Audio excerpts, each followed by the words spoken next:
السلام علیکم ورحمۃ اللہ وبرکاتہ۔ پیارے بھائیو، آج جو مسئلہ میں آپ کے سامنے ذکر کر رہا ہوں یہ ہے نماز میں ہاتھ باندھنے کا طریقہ کیا ہے۔ پچھلے ایک مسئلہ میں نے یہ ذکر کیا تھا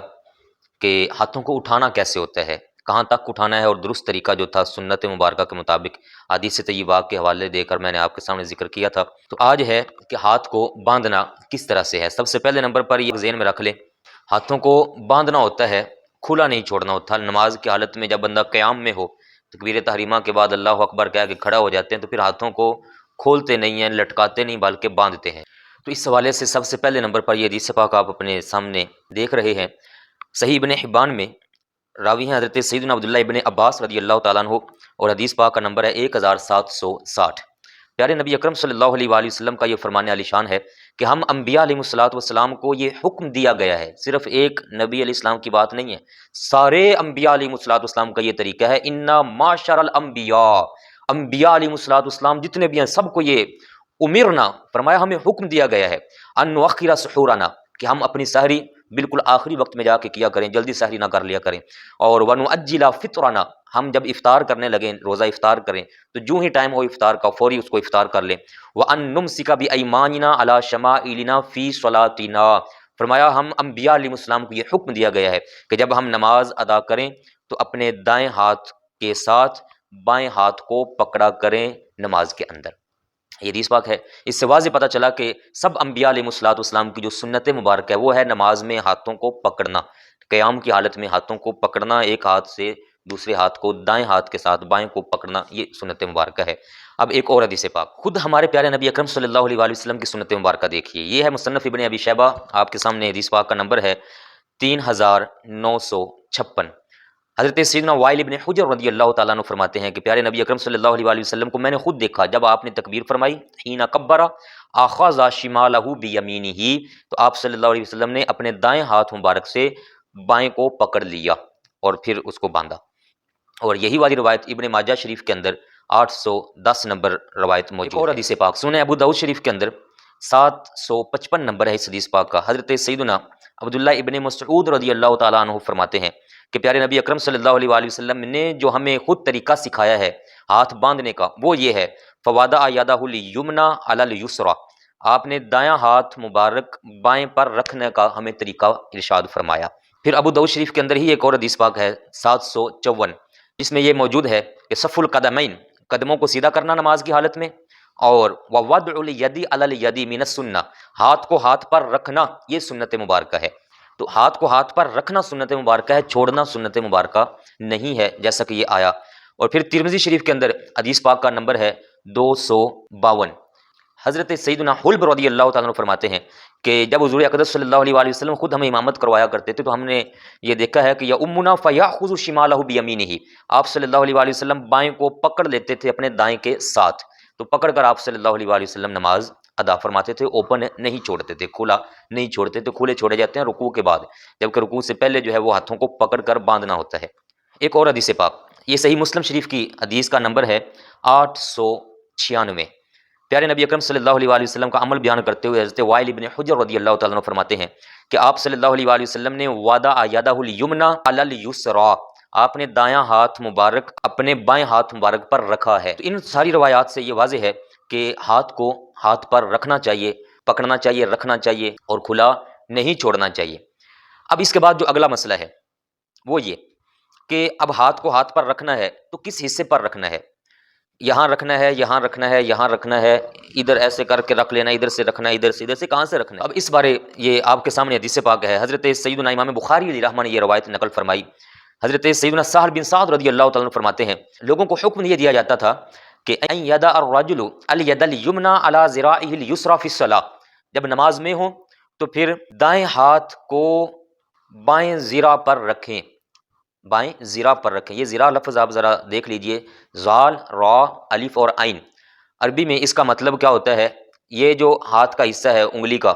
اس اگلے حصے سے لے کر انگلی کے سرے سے لے کر یہ سارا حصہ کونی سمیت یہ زرہ کہلاتا ہے۔ اب اس کو سارے کو زرہ کہا جاتے ہیں۔ اب اس حدیث پاک میں آیا کہ یہ حکم دیا تھا کہ زرہ پر ہاتھ رکھیں، تو جب زرہ پر ہاتھ رکھنا ہے تو اس میں بھی ابھی جگہ واضح نہیں ہے کو ذرا تو یہ حصہ بھی ذرا ہے، یہ بھی ذرا ہے، یہ بھی ذرا ہے، یہ بھی ہے، تو اس سارے میں سے کس حصے پر ہاتھ کو رکھنا ہے؟ تو اس کے متعلق بالکل واضح ارشاد موجود ہے مسند احمد ابن حنبل کے اندر 1512 نمبر حدیث پاک آپ کے سامنے ہے کہ حضرت سیدنا وائل ابن حجر فرماتے ہیں میں نے خود دیکھا پیارے نبی اکرم صلی اللہ علیہ وآلہ وسلم کو کہ جب آپ نے ہاتھ مبارک رکھے تو کیسے رکھے؟ فرمایا ثم وضع یدہ الیمنی، آپ نے رکھا دائیں ہاتھ مبارک کو علی ظہر کفہ الیسری والرسغ والساعد، یہ 3 پوائنٹ آپ نے ارشاد فرمائے۔ کف کہتے ہیں اس والے حصے کو، یہ اندرونی حصہ ہے، اور یہ بیرونی بہر والا، اس کو کہتے ہیں باطن الکف، اور یہ ہوتا ہے ظاہر الکف، پشت۔ تو یہ جو حصہ ہے پشت، اس کو کہتے ہیں کف کی پشت، یہ والا حصہ۔ اب اس میں الفاظ ہے ظاہری کفی ہی، بائیں ہتھیلی کی پشت پر، اور آگے ساتھ ہے ورسغ، رسغ را سین اور غین، اور اسی طرح را صاد اور غین، یہ دونوں طرح سے استعمال ہوتے ہیں۔ یہ کہتے ہیں یہ جو حصہ ہوتا ہے نا جوڑ، اس کو رسغ کہا جاتا ہے، یہ جو جوڑ ہے ہمارا، جس کو ہم پنجابی میں گٹ کہتے ہیں اور اردو کے اندر اس کو گٹا کہا جاتا ہے، بند بھی اس کو کہتے ہیں، جو ادھر ادھر سے جوڑنے کا، دونوں حصوں کے درمیان کا یہ والا پوائنٹ ہے، اس کو بولتے ہیں گٹا اردو میں، اور گٹ ہے پنجابی میں ہماری زبان میں، اور رسغ عربی زبان میں۔ تو یہاں جس پاک میں جملے آئے کہ ہتھیلی کی پشت پر اور رسغ پر، اور آگے ہے والساعد، کلائی پر، ساعد مانا ہوتا ہے کلائی، یہ جو حصہ ہے سارا، یہ کونی سے پہلے یہ سارا ساعد کہلاتا ہے، کونی کو عربی میں کہتے ہیں مرفقن، مرفقن، اور کونی سے اوپر والا یہ جو حصہ ہوتا ہے اس کو کہا جاتا ہے عادودن، دعاد کے ساتھ، اور دال، عین دعاد اور دال، عادود، اور یہ جو اوپر ہے اس کو کہتے ہیں کاتفن یا پھر منکبن، تو یہ حصہ ہوتا ہے ساعد۔ تو اب اس حدیث پاک میں واضح آ گیا کہ آپ صلی اللہ علیہ وآلہ وسلم نے دائیں ہاتھ مبارک کو بائیں کی پشت پر، یہاں ہتھیلی کی پشت پر، اور رسغ جوڑ پر، اور ساعد کلائی پر رکھا، اس طریقے سے۔ اب یہ رکھنا ہے، اس طریقے سے آپ نے رکھا، یہ نہ یہاں رکھا، نہ یہاں رکھا، نہ ہی یہاں رکھا، بلکہ اس طریقے سے آپ صلی اللہ علیہ وآلہ وسلم نے ہاتھ مبارک کو رکھا تھا۔ اب پہلے جو شروع میں نے حدیث طیبات آپ کو بتائی ہیں، ان میں الفاظ تھے فَيَأْخُذُ، پکڑا تھا آپ صلی اللہ علیہ وآلہ وسلم نے، اور پکڑنے کا مطلب ہوتا ہے کہ اس طریقے سے پکڑ لیا جائے، اور رکھنے کا مطلب ہے کہ ہاتھ کے اوپر ہاتھ رکھا جائے۔ اب ان دونوں کو جو موافقت اور مطابقت ان میں آئے گی، وہ یہ بہترین طریقہ جو ہمیں علماء اسلام نے ارشاد فرمایا کہ ہاتھ کو اوپر رکھ کے جو چھنگلی ہے چیچی، اس چھوٹی انگلی کے ساتھ ادھر سے ہلکا بنایا جائے، اور یہ جو انگوٹھا ہے ادھر اس کے ساتھ ادھر سے ہلکا بنا لیا جائے، ان دونوں کا ہلکا بنا کے ادھر ادھر سے پکڑ لیا جائے، تو فَيَأْخُذُ جو حدیث پاک کے الفاظ ہیں کہ حضور اقدس علیہ السلام نے پکڑا ہے، اس پکڑنے پر بھی عمل ہو جائے گا، اور ان تینوں انگلیوں کو کلائی کے اوپر اس طرح سے بچھا دیا جائے، لمبا کر دیا جائے، تو اس طرح سے رکھنا بھی پایا جائے گا۔ تو دونوں طریقوں پر عمل ہوگا کہ آپ صلی اللہ علیہ وسلم نے چونکہ رکھے بھی ہیں اور پکڑے بھی ہیں، تو ہم نے بھی رکھنا ہے اوپر، اور رکھ کر پھر اس کو پکڑ لینا ہے۔ یہ طریقہ وہ ہے جو ہمارے پیارے نبی اکرم علیہ الصلوۃ والسلام نے اپنایا، اس حصے پر رکھنا ہے، آگے پیچھے ہاتھ کو رکھنا، ادھر رکھنا یا ادھر رکھنا، یہ حقیقت میں سنت مبارکہ نہیں ہے۔ یہ جو ہے نا یدن ہاتھ، اس حصے سے اس حصے کو یاد کہتے ہیں، یاد عربی زبان کے اندر، قرآن پاک میں بھی یہ کئی جگہ پر استعمال ہوا ہے۔ حضرت موسیٰ علیہ السلام کے معجزات میں یدن کا ذکر آتا ہے، جب چور چوری کرتا ہے تو اس کے ہاتھ کاٹنے کے متعلق یہ والا حکم ہاتھ کئی جگہوں پر استعمال ہوتا ہے، ہاتھ یہاں سے یہاں تک ہے، تو اس حصے کو رکھا گیا ہے اس طریقے سے، جو کہ حدیث طیبات ہمیں ارشاد فرماتی ہیں۔ پھر بالکل سیم یہی والی حدیث پاک امام نسائی علیہ رحمہ نے بھی روایت فرمائی، اور اس میں بھی الفاظ واضح طور پر ہیں آپ کے سامنے، ثم وضع یدہ الیمنی علی کفہ الیسری، کف ہتھیلی پر، اور والرسغ جوڑ پر، اور والساعد کلائی پر، آپ صلی اللہ علیہ وآلہ وسلم نے ہاتھ مبارک کو رکھا ہے۔ اور یہی بالکل یہی طریقہ امام بخاری علیہ رحمہ نے بھی روایت فرمایا، دیکھیے بخاری شریف آپ کے سامنے ہے، 1198 نمبر اس حدیث پاک کا ہے، اور یہ تعلیقاً جو باب کے اوپر حدیث پاک بغیر سند کے امام بخاری روایت کرتے ہیں اس کو تعلیقات کہا جاتا ہے، تعلیق جو امام بخاری لے کر آتے ہیں، تو اس کو تعلیقاً امام بخاری علیہ رحمہ نے روایت کیا۔ اس میں دیکھ لیجئے یہ حدیث پاک میں الفاظ واضح طور پر موجود ہیں، حضرت سیدنا مولا علی رضی اللہ تعالیٰ عنہ وہ جب نماز پڑھتے تو بالکل اسی طرح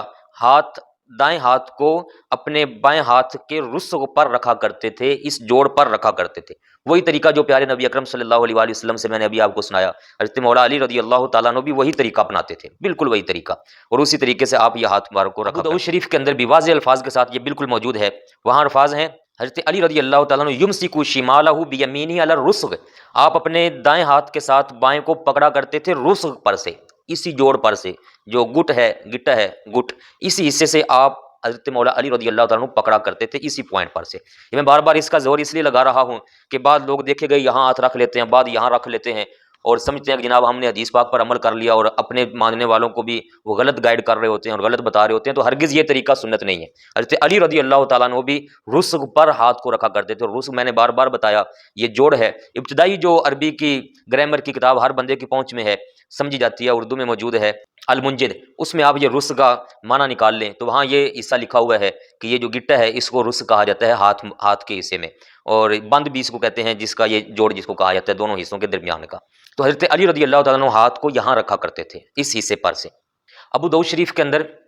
727 نمبر پر بالکل یہ طریقہ موجود ہے پیارے نبی اکرم علیہ الصلوۃ والسلام کا کہ وعدہ یاد الیمن علی ظہر کفہ الیسری والرسغ والساعد، وہی جملے اس حدیث پاک میں بھی موجود ہیں۔ وہی روایت جو امام بخاری رحمہ نے نقل کی حضرت سیدنا علی المرتضیٰ شیر خدا رضی اللہ تعالیٰ عنہ کو متعلق، امام بخاری کے استاد ہیں امام ابی بکر مصنف ابن ابی شیبہ والے، انہوں نے بھی اس کو بالکل اسی طرح روایت کیا، کانا علی اذا قام فی الصلاۃ وضع یمینہ علی رسغہ، اپنے دائیں ہاتھ کو بائیں رسغ پر رکھا کرتے تھے، جوڑ پر رکھا کرتے تھے، گٹ پر رکھا کرتے تھے، نہ کہ اس حصے پر یا اس حصے پر یا ادھر رکھتے تھے، بلکہ گٹ پر رکھتے تھے اس حصے پر۔ اور فرمایا فلا یزال کذالک حتی یرکع متی ما رکع، فرمایا حتیٰ کہ وہ اسی طرح ہی رکھتے تھے یہاں تک کہ وہ رکوع میں تشریف لے کر جاتے، جب رکوع میں جاتے تو پھر اپنے ہاتھوں کو کھولتے، ورنہ رکوع سے پہلے تک وہ ایسے ہی رکھتے تھے۔ تو حضرت مولا علی رضی اللہ تعالیٰ عنہ آل پاک میں سے ہیں، تو ان کا طریقہ یہ ہے کہ وہ ہاتھ کو باندھتے ہیں، ہاتھوں کو کھولتے نہیں ہیں، یہ ساری روایات حضرت علی سے جو آ رہی ہیں، اور پھر وہ ہاتھوں کو باندھتے ہیں تو اس حصے پر سے باندھتے ہیں۔ اب یہاں تک یہ کافی ساری روایات سے میں نے آپ بھائیوں کے سامنے یہ مسائل رکھ دیے۔ پہلا مسئلہ میں نے ڈسکس کیا کہ ہاتھوں کو کھولنا نہیں ہے بلکہ باندھنا ہے، اور دوسرا یہ کہ جو ذراع کا حصہ ہے بخاری شریف کی روایت میں ذراع پر رکھتے تھے، تو ذراع یہاں سے یہاں تک سارے حصے کو کہتے ہیں، تو اس حصے میں سے کس حصے پر ہاتھوں کو رکھنا ہے، تو یہ حدیث طیبات کے حوالے آپ کے سامنے میں نے ذکر کر کے بتا دیا کہ بائیں ہاتھ کی جو پشت ہے اس پر ہماری یہ ہتھیلی آنی چاہیے دائیں ہاتھ کی اس طرح سے، اور یہ جو انگلی چھوٹی انگلی اور انگوٹھا ہے یہ ادھر سے آ جائے دونوں جانبوں سے، جس میں فیاخذ پکڑنا پایا جائے، اور یہ تینوں انگلیاں ہماری کلائی کے اوپر اس طرح سے بچھا دیں۔ اس طریقے سے ساری حدیث طیبات پر عمل ہوگا، ذراع پر بھی ہاتھ رکھا گیا اور ہتھیلی پر بھی ہاتھ آ گیا، پھر پکڑنا بھی پایا گیا اور رکھنا بھی پایا گیا۔ اس طریقے سے یہ سارا عمل جب ہوگا تو پھر پیارے نبی اکرم صلی اللہ علیہ وآلہ وسلم کی ساری حدیث طیبات پر الحمدللہ عمل ہو جائے گا۔ اب پھر اس کے بعد ایک اگلا مسئلہ آتا ہے کہ اس طرح سے ہاتھ کو پکڑ کر رکھ کے ہاتھ پر، تو وہ جسم کے کس حصے پر باندھنا ہے؟ ناف کے نیچے باندھنا ہے، ناف پر باندھنا ہے، یا تھوڑا اس سے اوپر باندھنا ہے؟ یہ پوائنٹ کون سا ہوگا جسم کا، کون سا حصہ ہوگا جہاں پر ہاتھ کو باندھنا ہوگا؟ اس کے متعلق یہ میں آپ کے سامنے روایت رکھ رہا ہوں، امام بخاری کے استاد ہیں یہ بھی،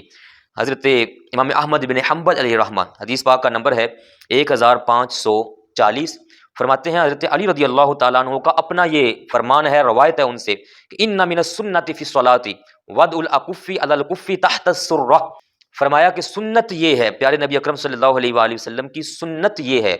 دائیں ہاتھ کی جو ہتھیلی بائیں ہاتھ کی ہتھیلی کی پشت پر رکھنی ہے، اس کو رکھ کے تحت السرۃ، ناف کے نیچے رکھنا ہے۔ سرہ کہتے ہیں ناف کو، تحت کا معنی ہوگا نیچے، ناف کے نیچے اس کو رکھنا ہے۔ یہ ہے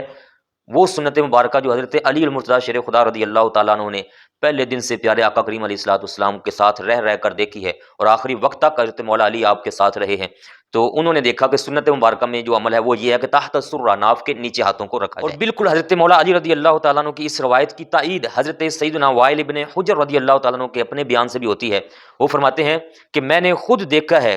رأیت النبی صلی اللہ علیہ وآلہ وسلم وضع یمینہ علی شمالہ فی الصلاۃ تحت السرۃ، فرمایا حضور اقدس علیہ الصلوۃ والسلام نے اپنا دایاں ہاتھ مبارک بائیں پر جب رکھا، اور پھر اس کو جب نماز میں باندھا تو وہ تحت السرۃ باندھا، ناف کے نیچے باندھا تھا۔ اور پھر حضرت سیدنا ابو ہریرہ رضی اللہ تعالیٰ عنہ سے بھی یہ والی روایت موجود ہے، یہ موجود ہے ابو داؤد شریف کے اندر، حدیث پاک کا نمبر ہے 758۔ فرمایا اخذ الاکف علی الکف فی الصلاۃ تحت السرۃ، یہ حضرت ابو ہریرہ کے الفاظ ہیں رضی اللہ تعالیٰ عنہ، کہ تحت السرۃ، ناف کے نیچے جو ہے، یہ اصل میں صحیح درست اور سنت طریقہ ہے کہ ناف کے نیچے ہاتھوں کو باندھا جائے۔ ابو داؤد شریف ہی کی ایک دوسری حدیث پاک میں 757 پہ یہ الفاظ موجود ہیں تحت السرۃ والے، ناف کے نیچے۔ اور پھر ابو داؤد شریف ہی کے اندر 756 حدیث پاک کا نمبر ہے، جس میں یہ واضح موجود ہے حضرت علی رضی اللہ تعالیٰ عنہ کا وہی والا فرمان کہ حضور پاک علیہ الصلوۃ والسلام کی سنت یہ ہے کہ ہاتھ کو ہاتھ پر جب رکھنا ہے تو اس کو تحت السرۃ رکھنا ہے۔ امام ترمذی علیہ رحمہ نے اس پر بڑا خوبصورت صحابہ اکرام علیہ رضوان کی ایک پوری جماعت کا جو طریقہ ہے وہ روایت کیا، فرمایا کہ یہ حدیث پاک آپ کے سامنے ہے، فرماتے ہیں وَرَأَى بَعْضُهُمْ أَن يَضَعَهُمَا فَوْقَ السُّرَّةِ، کچھ صحابہ کرام کا یہ بھی موقف ہے کہ ناف پر باندھنے ہیں، ناف کے بالکل اوپر، اور ورعبادہم ان یدعہما تحت السرہ، اور کئیوں کا یہ موقف ہے کہ تحت السرہ باندھا جائے. تو یہ اصل میں اب آخری یہ جملہ سنیے گا، وَكُلُّ ذَلِكَ وَاسِعٌ عِندَهُمْ، فرمایا یہ ان کے نزدیک وسعت والا کام ہے،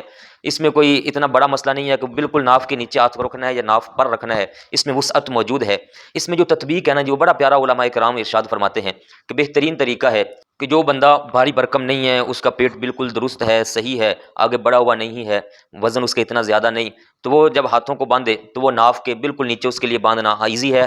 ناف کے نیچے باندھنا اس کے لیے بالکل ایزی ہے، آسان ہے. تو وہ پوری مکمل سنت مبارکہ کے مطابق ناف کے نیچے ہاتھ رکھے، دونوں ہاتھوں کو اس طریقے سے باندھ کر ناف کے نیچے باندھ لے. اور جو تھوڑے وزن والا ہو، جس کا پیٹ تھوڑا بڑا ہوا ہو، تو اس کے لیے اگر ناف کے نیچے بالکل باندھنا دشوار ہے تو وہ ناف پر باندھ لے، اگر وہاں بھی ہاتھ رکھنا مشکل ہے تو ناف کے اوپر بھی رکھ سکتا ہے.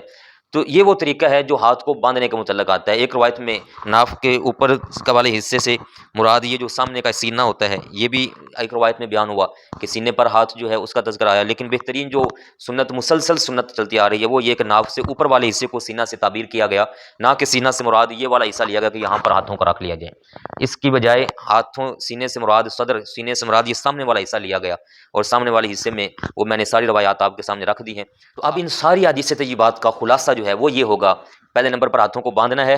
کھلا نہیں چھوڑنا. دوسرے نمبر پر دائیں ہاتھ کی جو ہتھیلی ہے اس کو رکھنا ہے بائیں ہاتھ کی اس پشت پر،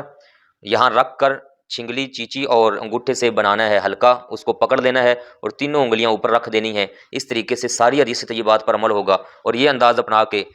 پھر تحت السرہ رکھ لیں ناف کے نیچے، یا جو بھاری جسم والے ہیں وہ ناف پر رکھ لیں، ناف سے تھوڑا اوپر رکھ سکتے ہیں جس طرح ان کو ایزی لگتا ہے. تو یہ بہترین طریقہ ہے ہاتھ کو باندھنے کا، اس کے مطابق انشاءاللہ چلیں گے اللہ پاک کے فضل سے. یہ کتنی حدیث طیبات میں نے آپ کو سنائی، 18-19 حدیث طیبات ہیں، ان ساریوں پر عمل ہو سکتا ہے. لیکن اگر ساریوں کو چھوڑ دیا جائے اور کہے کہ نہیں جی بس یا تو ہاتھوں کو چھوڑنا ہے یا بس ادھر باندھ لینے ہیں، تو یہ کتنی روایات ہیں جو صحابہ کرام سے مروی، ان ساروں کو چھوڑنا پھر بندے کی طرف سے ہو جائے گا، جبکہ ہماری کوشش ہوتی ہے کہ ہم چھوڑے نہیں پیارے نبی اکرم صلی اللہ علیہ وآلہ وسلم کی کسی بھی سنت مبارکہ کو، بلکہ اس کو کسی ایسی صورت پر لے کر چلیں جس میں ساروں پر عمل کرنا ممکن ہو جائے. اللہ تبارک و تعالی ہم سب کو دین اسلام کی صحیح سمجھ کے ساتھ نمازیں، عبادات اور دیگر اپنے معاملات نبھانے کی، سلجھانے کی، اپنانے کی توفیق عطا فرمائے. والسلام علیکم ورحمۃ اللہ وبرکاتہ.